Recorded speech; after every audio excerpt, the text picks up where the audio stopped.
el nombre del Padre, y del Hijo, y del Espíritu Santo. Amén. Dios te salve María, llena eres de gracia, el Señor es contigo. Bendita eres entre todas las mujeres, y bendito es el fruto de tu vientre, Jesús. Santa María, Madre de Dios, ruega por nosotros pecadores, ahora y en la hora de nuestra muerte. Amén. Señor, como agentes de pastoral venimos al encuentro contigo a través de la formación. Danos la luz de tu Espíritu Santo para que lo que hoy aprendamos podamos asimilarlo primero en nuestra persona y luego poder compartirlo en nuestra labor pastoral. Con humildad te ofrecemos este espacio de formación a ti que vives y reinas por los siglos de los siglos. Amén. En el nombre del Padre, y del Hijo, y del Espíritu Santo. Amén. Hermanos, constantemente nosotros estamos en relación con algunas realidades que pueden ir desgastando o enfermando nuestra esperanza. Ustedes principalmente son agentes de pastoral social y esto nos lleva un poquito más a estar cerca de estas realidades como la migración, la enfermedad, la pobreza, que pueden generar un ambiente de desesperación. Y, como dice el título de nuestro tema de hoy, nosotros somos agentes de pastoral que vamos a generar esperanza en esos ambientes en los que nosotros nos relacionamos. Tomamos este título de generadores de esperanza porque estamos en el año jubilar. ¿Se acuerdan ustedes? El lema de este año es peregrinos de la esperanza. Peregrinos indica caminar. Y esta palabra, mis hermanos, la esperanza, hoy en día pareciera que en lugar de conocerla, conocemos más lo opuesto, es decir, la desesperación. Y analicemos un poquito las causas de esta desesperanza que puede haber en nuestra sociedad. Hay causas sociales, como lo decíamos hace un momento, la pobreza. Cada vez en nuestro estado, en nuestro país, cada vez las cifras de pobreza van en aumento, no disminuyen. Al menos en nuestro estado de Chiapas siempre ha ocupado el primer lugar en todo el país de pobreza.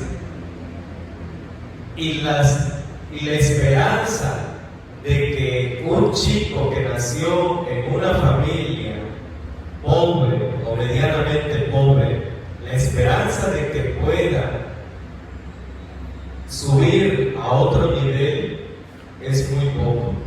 Entonces, ahí hay causas de desesperación. La familia. Ven ustedes que en nuestra familia hay hermanos, hay hermanas con patologías ya incrustadas, con modos de pensar ya establecidos, que lejos de que uno vea un cambio de vida, como que no. Y eso puede provocar también que nos desesperemos o que las personas a las que vamos a ver se vean desesperadas. Causas de la desesperanza en los ambientes académicos, mis hermanos. Nuestro estado de Chiapas no solamente vive una pobreza económica, sino también una pobreza intelectual, una pobreza académica. A mí me da mucho dolor ver cómo las aulas en algunos lugares, especialmente los de la sierra o los de las comunidades más lejanas, hay ausencia de los hermanos maestros. Y eso provoca que los chicos cada vez en las universidades, en los centros universitarios, sean menos competitivos. Y si ustedes ven también el sistema educativo de nuestro país, en lugar de ir haciendo chicos más capaces, con más habilidades, pues ya el 5 no es reprobatorio y ningún maestro tiene la autorización de reprobar a ningún muchacho. Entonces ahí hay causas de la desesperanza también.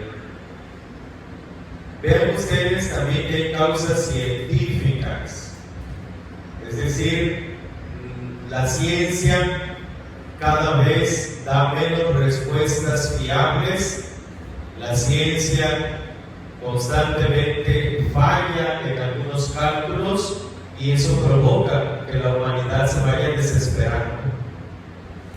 La política también es parte de este engranaje en el que nos puede abonar hacia la desesperación, ver que los gobiernos no actúan, ver que hay una lucha entre conservadores y progresistas, entre los políticos de nuestro país, ver que cada vez hay más propuestas de reformas constitucionales y uno no acaba de entender la primera de 10.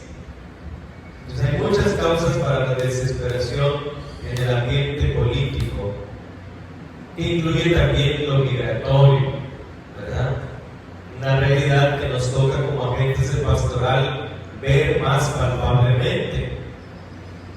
También en el área de la salud, hace poco algunos familiares me decían que un hospital de alta gama allá en Tapachula, un hospital público por supuesto, me refiero al IMSS, el nuevo, me decía un familiar, pues ya los anaqueles de los medicamentos están vacíos, no hay medicinas.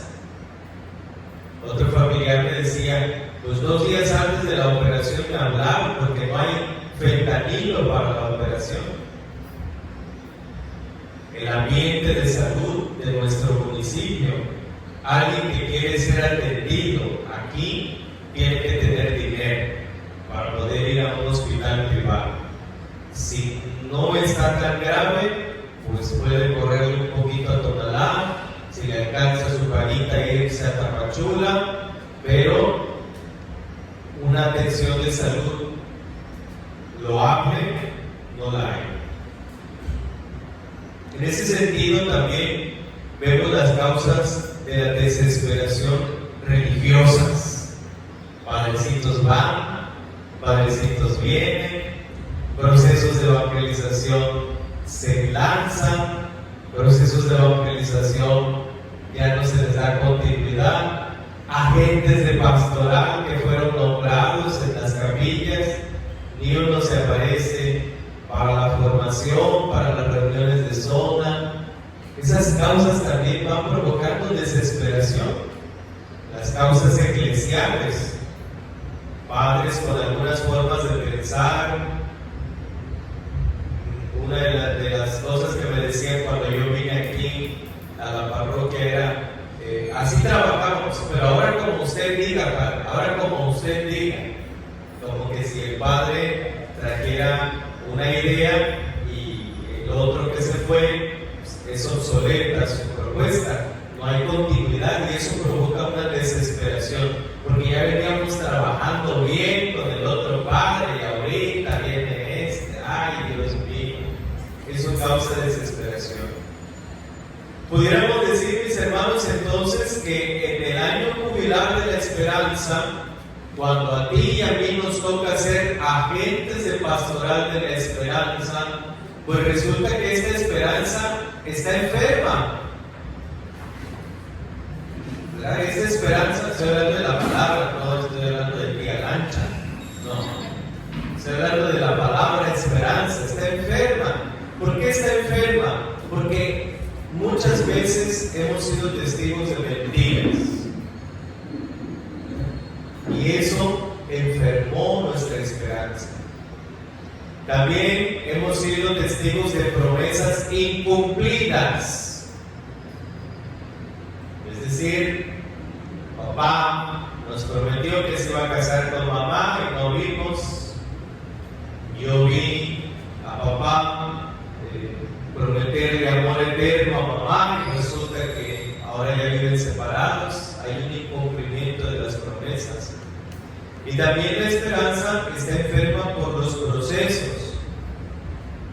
Nosotros cada vez somos testigos de cómo los procesos de la vida queremos que sean más rápidos. Y entre más rápidos, más desesperados nos volvemos. Yo los admiro porque al menos yo vengo de un ambiente donde la ciudad tiene procesos más rápidos. Yo no consigo esperar una combi en mi ciudad que tarde más de 5 minutos en pasar. En cambio aquí hay que irse a parar a la carretera, hay que irse a parar al camino para ver a qué horas pasa la combi. Puede pasar media hora, 45 minutos y uno está ahí parado.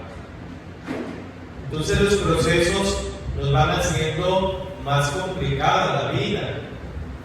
Yo no concibo un proceso pastoral sin el WhatsApp, por ejemplo. ¿Cómo quiero yo avisarle a mis hermanos que no va a haber reunión? Pues un mensajito al WhatsApp. Y alguien que no está inmerso en ese proceso de la comunidad, de un sistema de comunicación más rápido, pues se queda fuera. Y eso provoca desesperación. Todo eso, mis hermanos, para describir el ambiente en el que tú, como agente de pastoral, te acercas a un servicio en el que, lejos de que tú te empapes de esperanza, hay una esperanza desgastada, hay una esperanza enferma, hay una esperanza bastante lastimada. Y a ese ambiente es al que nos toca ir, a ese ambiente es al que nos toca a nosotros hacer presencia y sobre todo generar esto que no hay. Para nosotros, Cristo es la razón de nuestra esperanza.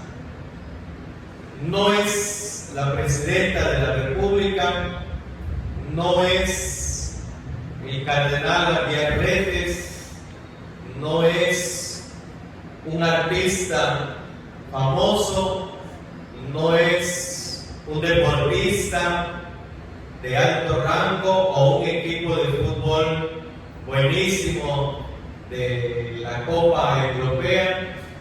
Nosotros no tenemos figuras de este mundo para hablar de esperanza o para hacer referencia a una esperanza. Para nosotros, Cristo es la fuente, es la raíz, es el sostén de nuestra esperanza. Quiero que nos acerquemos al capítulo 7 del Evangelio de San Lucas.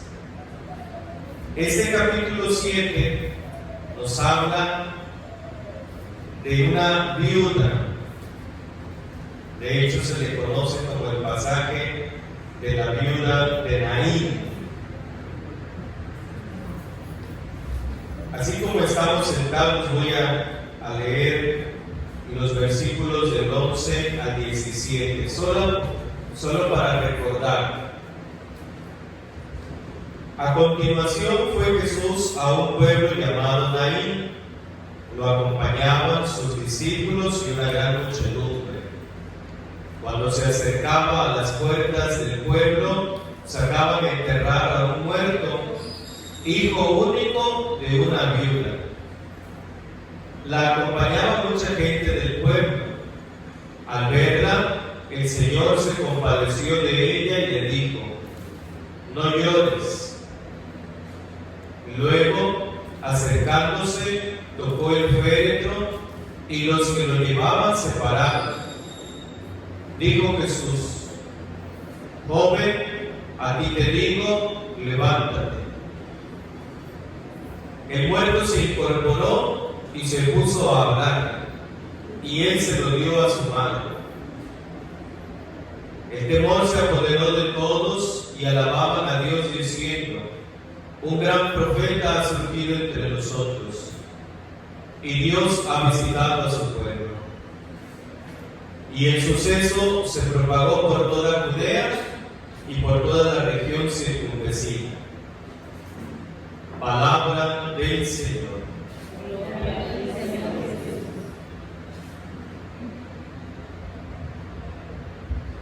En el contexto, mis hermanos, de la cultura judía, ustedes saben que una mujer no tenía derechos, no tenía mucha influencia en las decisiones políticas, sociales o religiosas de la comunidad.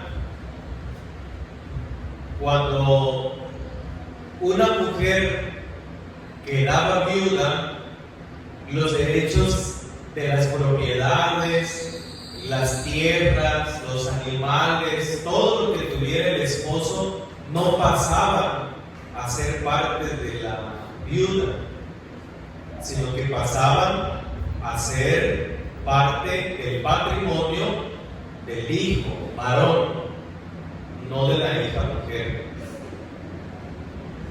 Entonces, mis hermanos, si ustedes se dan cuenta, estamos hablando de una viuda, es decir, alguien que no tiene esposo, y estamos viendo que esta viuda va al entierro de su hijo. ¿Sí está captando?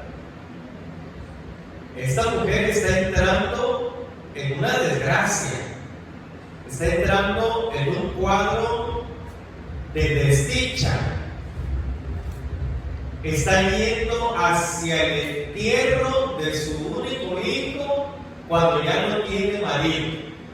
Esta mujer se va a quedar sin nada. Esta mujer se va a quedar en la total soledad, abandono. Y resulta que se encuentra con Cristo.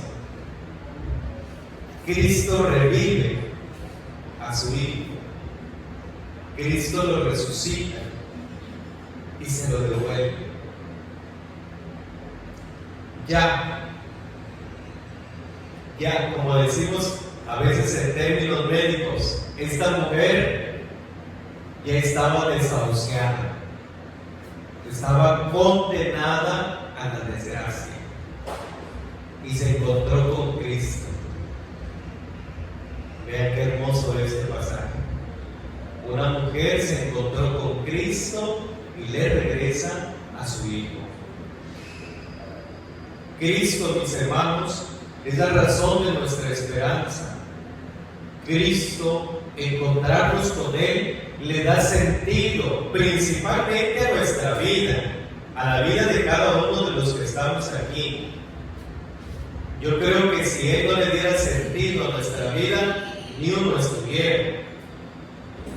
Pero Cristo también le da sentido a la vida de todas las personas a las que, como agentes de pastoral, nos acercamos en sus realidades.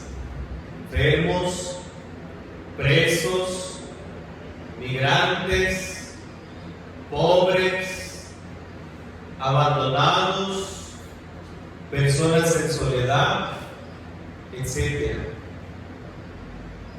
No es la pastoral de la caridad de la parroquia Santiago Apóstol la que va a llevar la esperanza.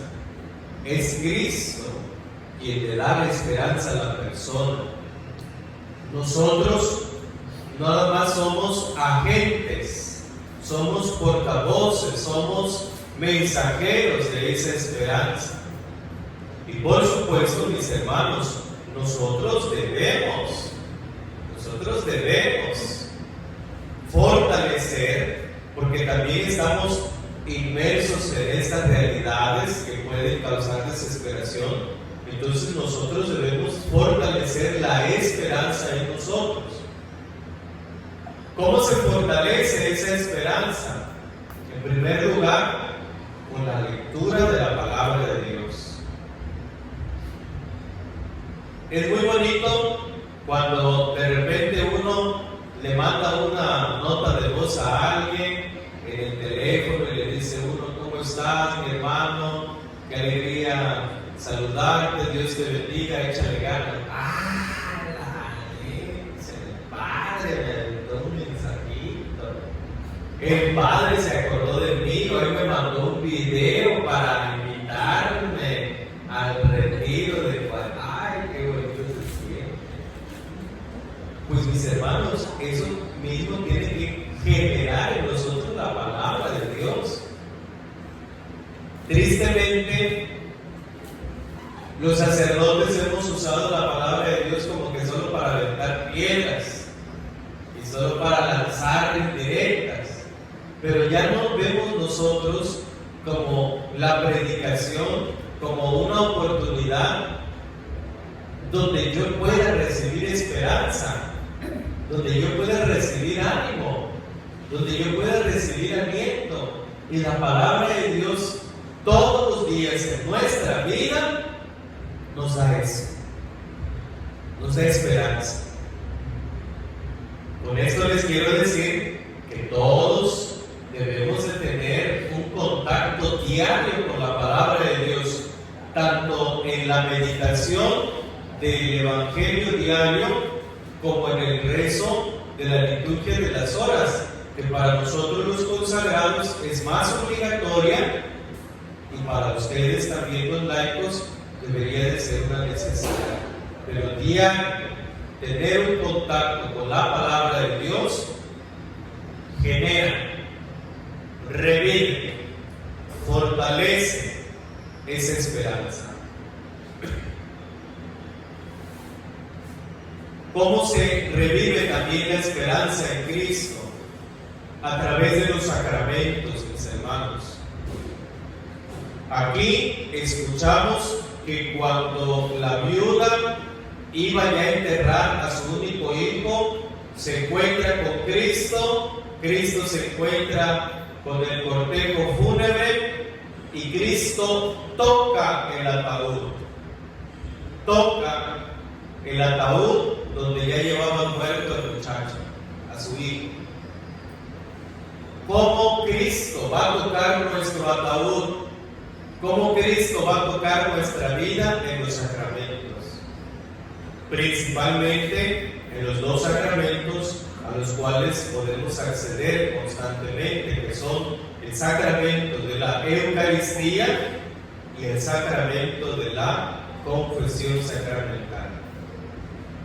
Ahí Cristo toca nuestro corazón, Cristo toca nuestro sepulcro y hace que nuestro sepulcro, o hace más bien que de nuestro sepulcro salgamos resucitados, salgamos revividos, como es el caso de este muchacho. Cristo, en la cercanía a través de los sacramentos, entonces reanima nuestra esperanza, fortalece nuestra esperanza. A mí me pasa como sacerdote, pero yo quiero invitarlo a usted también. Yo pienso que como sacerdote sería muy absurdo de mi parte el no tener admiración y asombro en los sacramentos en los que yo celebro. Imagínense que yo celebrara un domingo la misa del mediodía donde hay bautizos y que saliera yo igual y entrara igual y saliera igual de la misa. Cuando tuve la oportunidad de revivir mi esperanza como bautizado. Ahorita, muchos matrimonios que ya llevan años caminando como pareja han decidido casarse por la iglesia y casi 1 o 2 fines de semana en la parroquia tenemos matrimonios. Imagínense qué tonto sería de mi parte que yo como sacerdote no me alegre por estos hermanos que están ordenando su vida a través del sacramento, del matrimonio. A nosotros como sacerdotes nos dice, que cuando vayamos a una ordenación sacerdotal, renovemos nuestra ordenación sacerdotal, renovemos esa experiencia. Yo tiene mucho que fui a una ordenación sacerdotal, pero hace poco, en noviembre, fui a un retiro de los padres de la renovación católica carismática, y ahí hubo una renovación de las promesas sacerdotales, en donde uno renueva. En Martes Santo uno renueva sus promesas sacerdotales en la misa crismática. Entonces vamos caminando en esa misma sintonía de una renovación de nuestra esperanza. Entonces, ¿cómo Cristo es la renovación de nuestra esperanza, o cómo Cristo se convierte en una reanimación de nuestra esperanza? A través de su palabra y a través de los sacramentos. En eso nosotros nos convertimos en generadores de esperanza. Hay un salmo que a mí me gusta mucho, que es el Salmo 40. Este Salmo 40 es un salmo precioso. De ahí se tomó para la letra de un canto. El canto dice: en Jesús puse toda mi esperanza, Él se inclinó hacia mí y escuchó mi clamor, y escuchó mi clamor. Leo una parte del Salmo 40 que dice: yo esperaba impaciente en Yahvé, hacia mí se inclinó y escuchó mi clamor. Me sacó de la fosa fatal, del fango cenagoso, asentó mis pies sobre roca, afianzó mis pasos. Puso en mi boca un cántico nuevo, una alabanza a nuestro Dios. Muchos verán y temerán, y en Yahvé pondrán su confianza. Dichoso será el hombre que pone en Yahvé su confianza y no se va con los rebeldes que andan tras los ídolos. Gloria al Padre, y al Hijo, y al Espíritu Santo.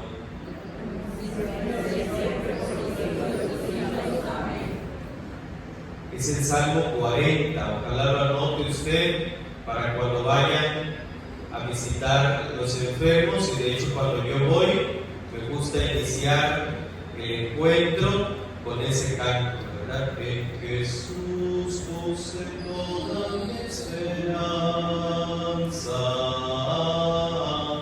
Él se inclinó hacia mí y escuchó mi clamor, y escuchó mi clamor. Hay otro salmo también que lo cantamos mucho en este tiempo de la Cuaresma. Ese salmo que viene y se expresa en ese canto que viene de un salmo, que el salmo dice, es el Salmo 130 que está señalado ahí en la pizarra. Desde lo hondo a ti grito, Yahvé, Señor, escucha mi clamor. Estén tus oídos atentos a la voz de mis súplicas. Si retienes las culpas, Yahvé, ¿quién, Señor, resistirá? Pero el perdón está contigo para ser así respetado. Aguardo adelante a Yahvé, espero en su palabra. Mi ser aguarda al Señor, más que el centinela a la aurora, más que el centinela a la aurora, aguarda Israel a Yahvé. Yahvé está lleno de amor, su redención es abundante, Él redimirá a Israel de todas sus culpas. Este salmo se traduce en el canto que dice: a ti levanto mis ojos, a ti que habitas en el cielo, a ti levanto mis ojos, porque espero en tu misericordia.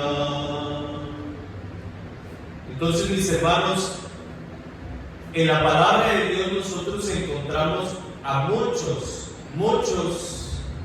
testimonios, muchos ejemplos de gente que ya vivía en la desesperación, pero Cristo ha sido la causa de su esperanza. Cristo le ha dado el sentido a su vida, aún en medio de una sociedad que puede enfermar. Cristo es la medicina para nuestra esperanza. Por eso es importante que nosotros vivamos este año jubilar precisamente como eso, como una oportunidad para renovar nuestra esperanza. Y en la mirada hacia estos textos bíblicos, hacia personajes bíblicos, en la mirada que podemos hacer para ser agentes de pastoral, generadores de esperanza, pues está nuestra Madre Santísima, la Virgen María.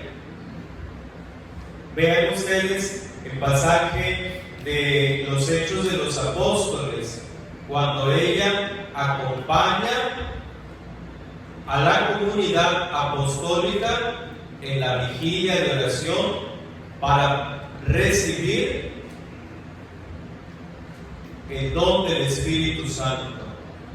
María está presente con ellos. María está en medio de los apóstoles para animarlos en la esperanza. Vean esta mujer que es santa por ser la madre de Dios, pero es maravillosa mujer de esperanza. Vean que esta mujer, cuando ve que se acabó el vino en las bodas de Caná, ella no se desespera.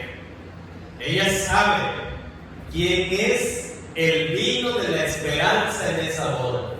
Ella sabe quién es el que va a generar esperanza en esa boda. Es Cristo nuestro Señor. Por eso cuando se encuentra con los muchachos que atienden, les dice a ellos: hagan lo que Él les diga. María, nuestra Madre, nos acompaña como agentes de pastoral, generadores de esperanza. La Virgen María es la que viene a nuestro encuentro en la oración para que no decaiga nuestra esperanza. A mí me admira mucho el ejemplo de nuestra Madre Santísima, porque cuando el ángel Gabriel le dice que va a ser la madre de Jesús, nunca le dice: mira, aquí hay unas tarjetas, vas a poder retirar dinero del banco. Nunca le dice: aquí está esta membresía de tal tienda departamental, todos los pañalitos, toda la comida que requieran para José y para Jesús, aquí la podrás ir a traer. No, al contrario, la incomprensión de José, porque pues se fue a cuidar a su prima Isabel y después de 3 meses ya regresa embarazada. ¿Cómo está eso?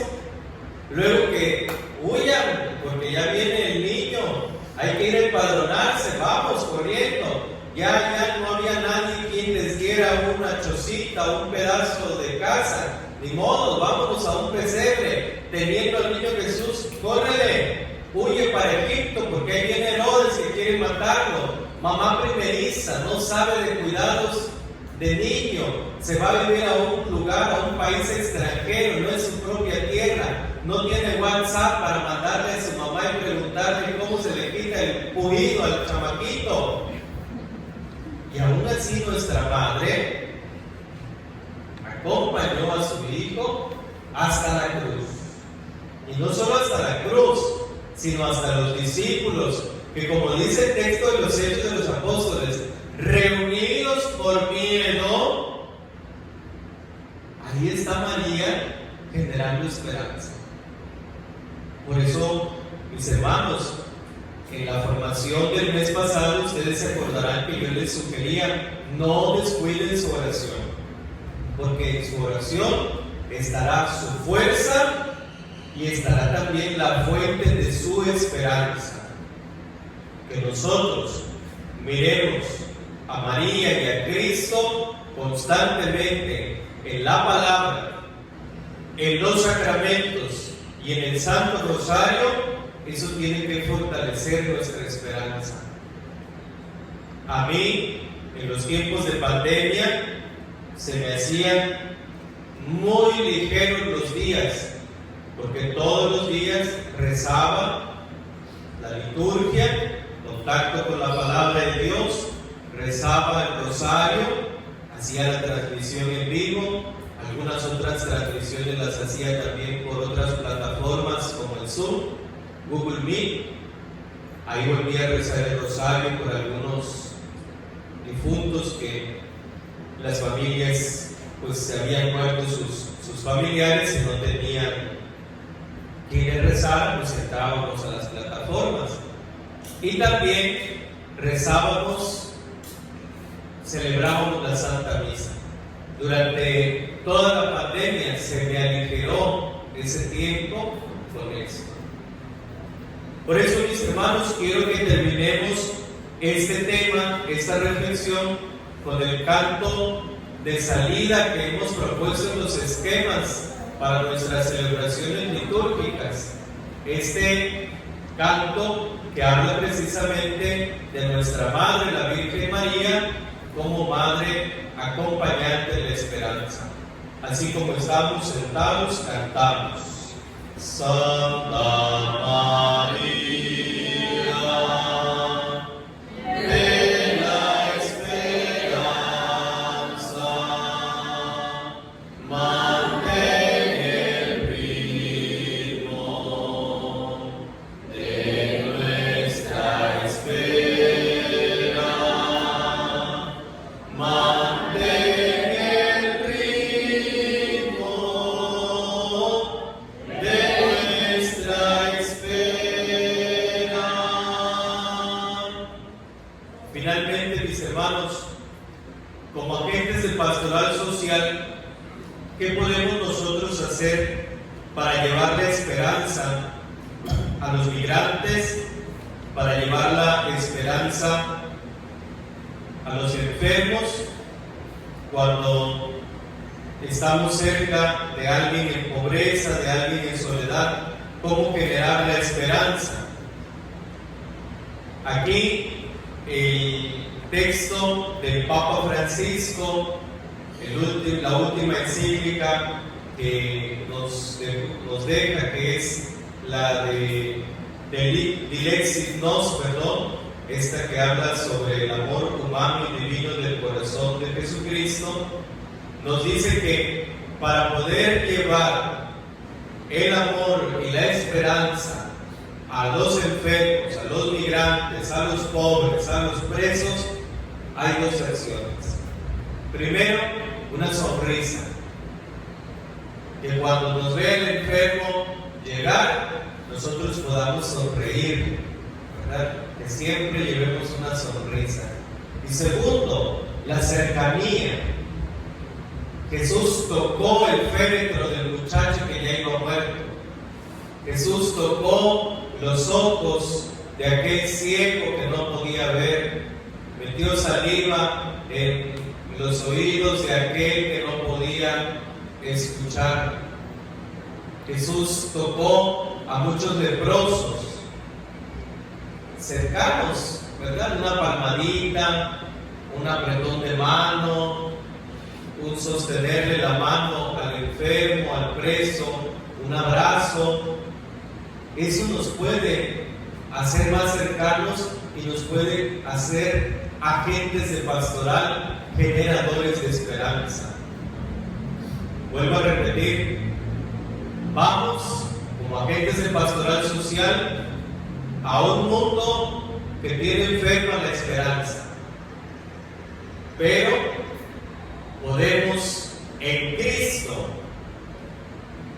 y en María ser generadores, ser revividores de esa esperanza que a lo mejor se haya muerto. Ahora sí, pongámonos de pie y terminemos cantando. Nos diste al esperado de los tiempos, mi